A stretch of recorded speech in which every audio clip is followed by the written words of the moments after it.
அஸ்ஸலாமு அலைக்கும் வரஹ்மத்துல்லாஹி வபரகாத்துஹு.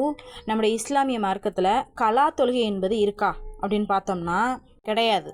அல்லாஹ் குர்ஆனில் சொல்கிறான், தொழுகை என்பது நேரம் குறிக்கப்பட்ட ஒரு கடமையாக இருக்குது அப்படிங்கிறான். அப்படி அந்த நேரத்தை தவற விட்டுட்டோன்னு சொன்னால் தூக்கம், மறதி, இந்த 2 காரணம் தான் விதிவிலக்கான ஒரு காரணங்களாக இருக்கும்னு சொல்கிறாங்க.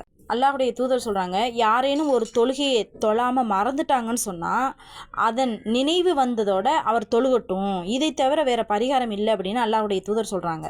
இன்னும் தொழுவதற்கு நம்ம மறந்துட்டா நினைவுக்கு வந்ததோட நம்ம தொழுதரணும். ஒன்று மறந்துட்டா, இன்னொன்று தூங்கிட்டோன்னு சொன்னாக்க விழிப்பு வந்ததோட நம்ம தொழுகணும். இந்த உறக்கம், தூங்கிட்டோம், இன்னொன்று மறதி, இந்த 2 விஷயங்களை தவிர மற்ற காரணத்துக்காக நம்ம வீணான காரியங்களில் ஈடுபட்டுட்டு அந்த வக்தில் அல்லாமல் மறு வக்தில் நம்ம கலா கட்டி தொழுதோன்னு சொன்னாக்க அந்த தொழுகை ஏற்றுக்கொள்ளப்படாது. அப்படி தொழுகையை விட்டுட்டோன்னு சொன்னால் நம்ம அல்லாஹ்விடத்தில் பாவ மன்னிப்பு கேட்டு இனி வரக்கூடிய காலகட்டங்களில் தொழுகையை கலா கட்டாமல் அந்தந்த நேரங்களில் நம்ம தொழுகணும்.